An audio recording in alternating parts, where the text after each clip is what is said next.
Since today is a quieter day, it's a quieter day around the NHL, I'm thinking, you know what?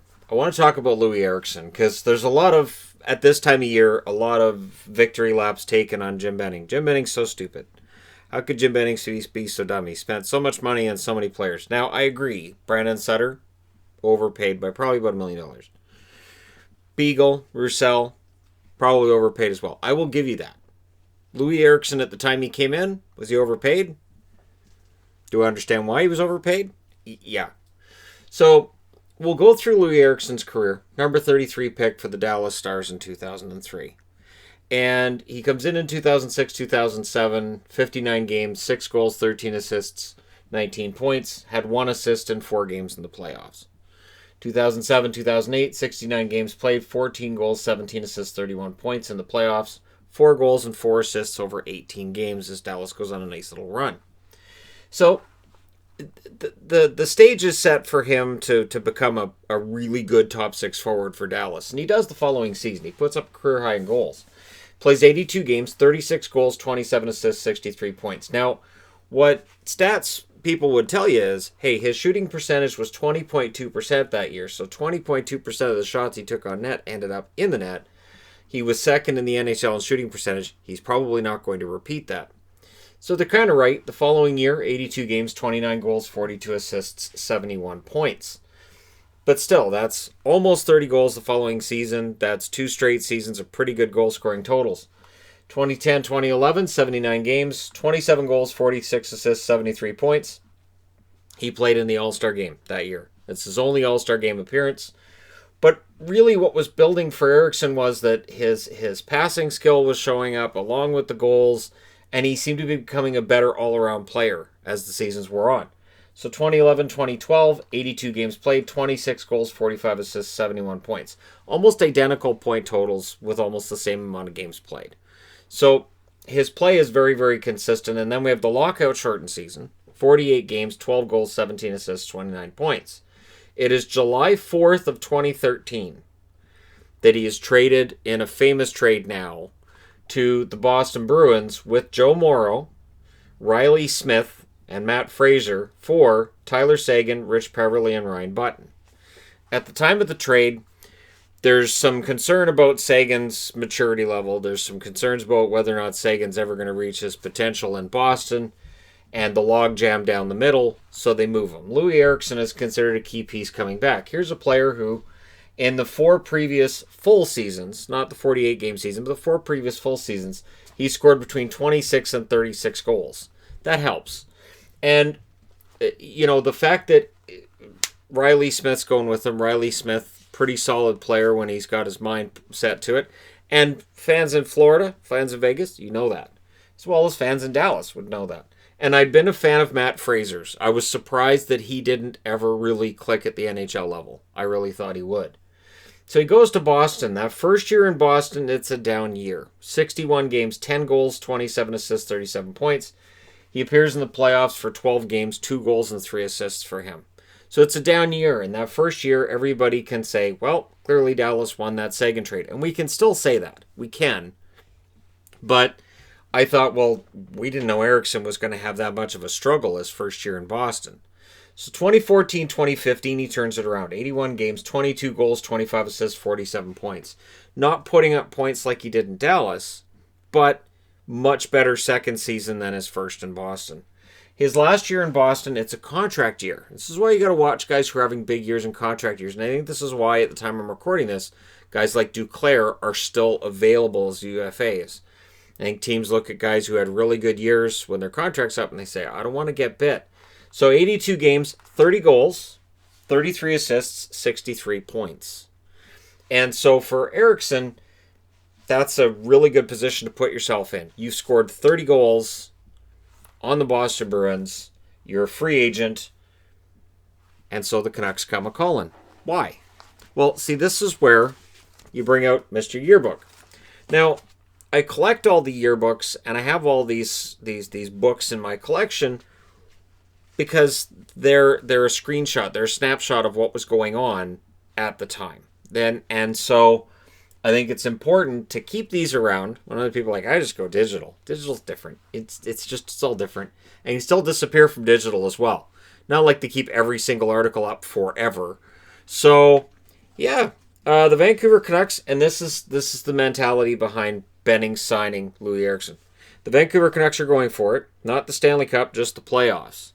So they had missed the playoffs after making it the year before, and that year before was kind of a mirage, and that was part of the problem. The franchise switch has been flipped from developing young talent to try to compete because there's no appetite in the market for a total rebuild.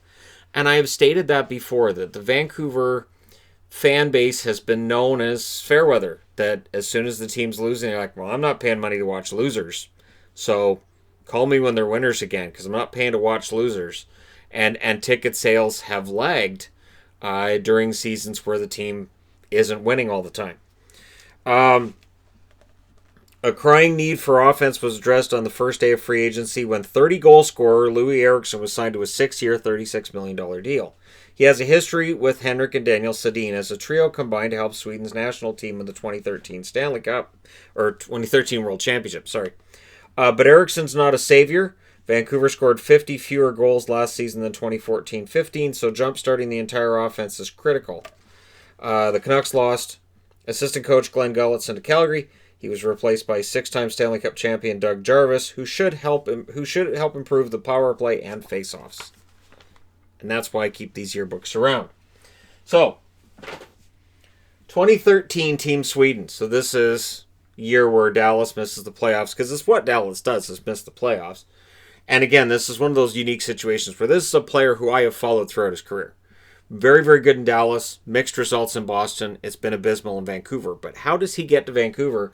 A lot of it has to do with Team Sweden in 2013. So all the way back here. This is where the Sedins are still pretty darn good players. And Loui Eriksson is coming off of a lockout-shortened season playing in the World Championships. He played 10 games for Team Sweden, 5 goals and 5 assists for 10 points. But, more importantly, Henrik Sedin and Daniel Sedin both played 4 games. Henrik had 4 goals and 5 assists for 9 points. Daniel had 1 goal, 5 assists, 6 points. Sweden wins the gold medal. And Eriksson just fits with the Sedins. It is fantastic and it is perfect. At the time that Vancouver signs Loui Eriksson, I remember speaking up and saying, and this was on the Canuck forum too, so I was nobody at the time. I said, there's no guarantee it's going to work at the NHL level. And there were plenty of Canuck fans that said, hey, these guys look great together at the World Championship. Even if they can just be sort of on the same page, even if they can just recreate 65% of that, they'll be great. And I kept saying, it's different though. It's not a championship tournament. It's the NHL and teams can adjust. The Vancouver Canucks had never really had... I mean, I liked Alex Burrows a lot. Alex Burrows was a heart and soul guy, gritty player.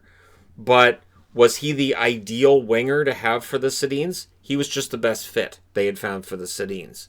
There had always been a search for that winger that would play with the Sedins and make a difference and be that star player so that it wouldn't just be the Sedins and then that third guy. And they had tried Bernier. They had tried even Trent Klatt back in the day. Like there was an endless source. Anson Carter had tremendous chemistry with them and then decided to sign elsewhere when the Canucks kind of lowballed him in contract negotiations. Proving the idea that the Canucks lose guys to free agency that fans think, hey, we should have kept him. This is nothing new. This goes back to guys like Anson Carter. This goes back to guys like Cliff Ronning. This goes way back. I remember when Harold Snepps left, and then there was some idea that, well, Snepps will come back to Vancouver, and then he didn't. And so there was some backlash. They're like, well, why didn't Vancouver bring him back? They said they'd bring him back. What happened? So, and that's a long time ago. So this has been the Vancouver market for a long time. We get very attached to players, and when they leave, it's kind of tough for us to see them go. Now, in the case of Loui, who they're bringing in, it's because we don't want to see Daniel and Henrik leave. Daniel and Henrik had bounce-back seasons in 2014 and 2015, after a really down year in 2013-2014, the year of John Tortorella. So they bounced back in 14-15. Daniel Sedin had that year 80 games, 20 goals, 56 assists, 75 points. The following season, 2015-2016, I tend to trip over my tongue when I start throwing a whole bunch of numbers out. 28 goals, 33 assists, 61 points in 82 games. So Daniel had dropped 15 points. And so for Vancouver, you're spending a lot of money on the Sedins. You want to get them going again. So the idea is, well, Eriksson might be able to prop up Daniel. Well, what about Henrik? Henrik, 82 games, 18 goals, 55 assists, 73 points in the first year under Willie Desjardins. In year 2, 11 goals, 44 points, 11 goals, 44 assists, 55 points in 74 games. So he had dropped by 18 points. That's Vancouver's major problem. And Vancouver as a team had really dropped. So 2014, 2015, they finished 48, 29, and 5. 242 goals scored, 222 against. And in the first round, they're upset by Calgary in 6 games. Which I felt, okay, well, that makes some sense because I don't think that this bounce back is 100% for real. It felt like Vancouver was relieved to be out from under Tortorella. This was not a team that wanted to do all the shot blocking and all the style of play that Tortorella wanted them to. But Tortorella had warned Vancouver media and fans that 2011 was gone and we needed to move on from that and stop trying to get back to it. And that changes needed to happen in order for this team to move forward. Vancouver didn't learn from that. So 2015, 2016, the team had an understandable fall back to earth. 31, 38, and 13 was their record. 191 goals scored, 243 against. So they had scored 51 less goals. And the idea was, well, we'll bring in Loui Eriksson, and that'll change things. And Willie Desjardins is a good, even-handed coach behind the bench, and this is going to get better. It didn't. 30, 43, and 9 was the record in 2016, 2017. They scored fewer goals, 182, so 9 less goals and 243 goals against. The obvious lightning rod for all of the anger became a combination of Jim Benning and Loui Eriksson. His first year in Vancouver, 65 games, 11 goals, 13 assists, and 24 points. And it was reminiscent of that first year in Boston, but worse. Because that first year in Boston, you know, Boston was still a pretty good team and things were going pretty well for the team in general. They do make the playoffs. Vancouver does not. Vancouver's getting further away. So it's easy to point the finger at Loui, right? Year 2, in 2017, 2018, 50 games, 10 goals, 13 assists, 23 points. And then the worst part of this is the Sedins at this stage say, well, we're done. This is where our road comes to an end, and they retire. Now, I had been, before the Sedins signed those extensions years prior, I had been one of the few Canucks fans that said, maybe it's better to let the Sedins go. That when the rumor was that Brian Burke wanted to bring him to Toronto, that I said, you know, it might be better to let them go and start doing a rebuild now. Where a lot of Canuck fans said, no, we're not rebuilding. What are you talking about? So, and again, I didn't have a channel at the time, so this is just amongst, you know, friends of mine and coworkers and whatnot, where I thought that the real issue the Canucks had, and I think some of the issues the Canucks still have, were we're going to keep everything together. We're going to do this. We're going to get back. We're not that far off. And it kind of reminds me of some of the complaints I'm seeing right now with Chicago, where you've got the core in Chicago and Jonathan Taves coming out and saying we're not happy with what's going on with the Blackhawks. And again, it's that we're trying to get back. The difference with the Hawks is they won 3 Stanley Cups with that core. Vancouver never won a cup. And I think that because Canuck fans felt like they kind of were deserving of that cup either in 2011 or 2012, maybe even 2010, you could argue that team was good enough, but they just didn't get it done. Okay, well, we will get one. And it didn't happen. So 2018, 2019, after the Sedins retire, he plays 81 games, 11 goals, 18 assists, 29 points. And this is where Travis Green isn't getting along great with Eriksson either, and there's lots of conversations about whether or not the Canucks want to trade Eriksson. I am certain the Vancouver Canucks for years have been willing to trade Eriksson.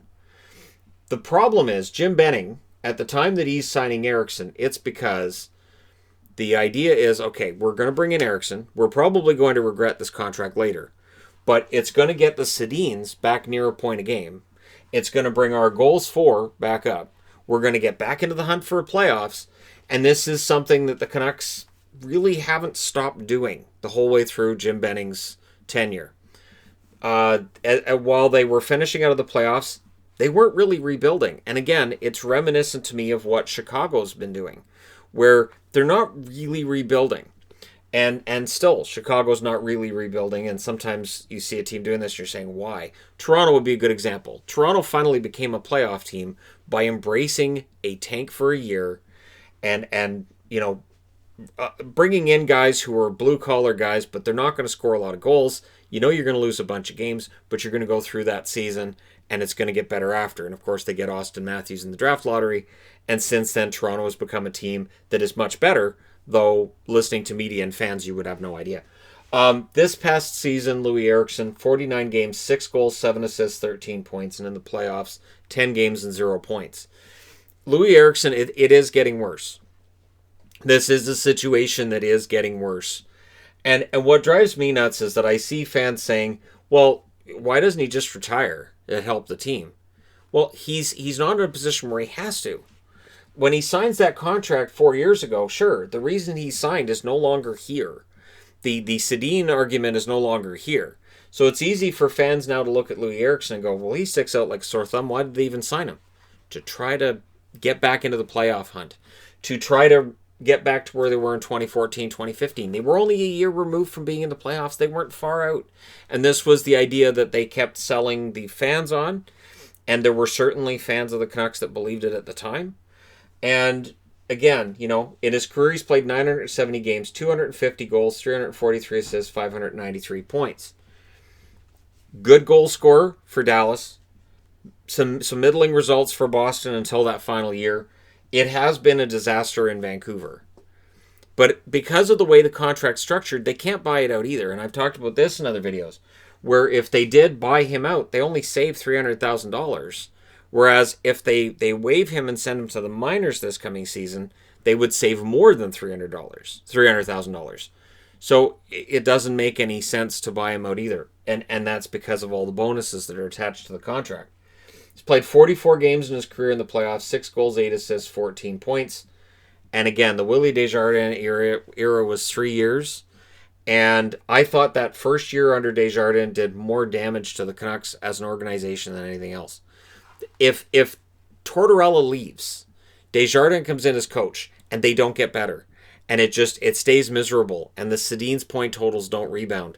And everything stays miserable. We likely would have seen a rebuild. I don't think Eriksson gets signed. But since Eriksson, it's been, we're going to throw money. We're going to throw money. What I've been seeing over the last few days from Canuck fans, I honestly find amusing for a simple reason.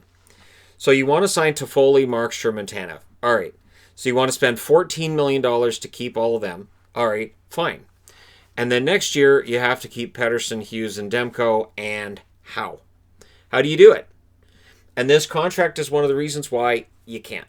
There's 2 more years left on this contract, so it extends beyond the Pettersson, Hughes, Demko extensions. If Eriksson was up next year, you can keep Toffoli.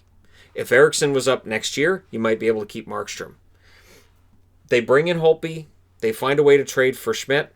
But the biggest problem the Canucks have had along the way, it's not that Benning signs these contracts, it's why. It's the fact that Canucks never did a proper rebuild. This is why Trevor Linden is rumored to have left. He wanted to do a proper rebuild, and the Canucks said, forget it. We're not doing a rebuild. And whether it's management not having the patience for it, as in ownership, or whether it's fans not having the patience. And I will say, Canuck fans do not have a ton of patience when it comes to players, development, the team. It's just not there. And I've seen that going back decades. So, for kids watching now, odds are parents of the kids that watch this channel now didn't have that patience back in the 90s either. And even in the 80s, there was a lack of patience when it came to the Canucks. There was very, very quickly you would see Canuck fans jump on the team. And I mean, I make jokes about Philadelphia jumping on the team. I make jokes about Toronto jumping on their team, Montreal. But Vancouver is not in any position to say anything about any other fan base doing it, because we do it too. And it can be really fast. And it gets to the point where I'm really frustrated with it. Whether it's at certain points I've seen Canuck fans jeering their own goaltender on a bad night, where I'm like, wait, he played great last night. Why are you jeering him tonight? And so, this is the market as it is. There is not the patience needed. So while we can say Beagle's overpaid, Roussell's overpaid, why do we have the Eriksson contract? All these guys are overpaid. part of it is the market that drives it. Part of it is ownership driving it as well. And in the Loui Eriksson case, we have 2 more years to go in this. And I don't see a way out of it, to be honest. And I like Loui Eriksson. I liked him in Dallas. I liked him in Boston. And I think it's a shame that it just has not been a fit in Vancouver. And you can just see every year it just seems to be taking a toll on him. As he's kind of... It's like a farce now with Eriksson and with Canuck fans. And it's a shame because that didn't happen in Boston and it didn't happen in Dallas either. I think the Dallas Stars, if he was a free agent tomorrow, I think the Dallas Stars could be seen bringing him in on a 1-year, $700,000 contract just to throw him in the bottom 6. I could see that. And not only that, I could see that being to a great benefit to him. As much as the contract has weighed down the Canucks, I think it's weighed down Eriksson's play. I think it's weighed him down as well. And so I don't think it's done him any favors either. Yeah, it's padded out his bank account. But for players, it's not just that. There's more to it than that. And I do hope that Eriksson gets a chance to play somewhere. And this is a contract that every now and then people think maybe the Canucks are going to get traded, and then they don't. But, again, he is one of those rare players that's played for all 3 teams that I cheer for. And this is where we're at. Let me know your thoughts in the comment section below. As always, don't forget to hit like and subscribe if you're browsing your way through. You just happened upon this video. Thank you guys so much for watching, for all your support. I'll talk to you again soon.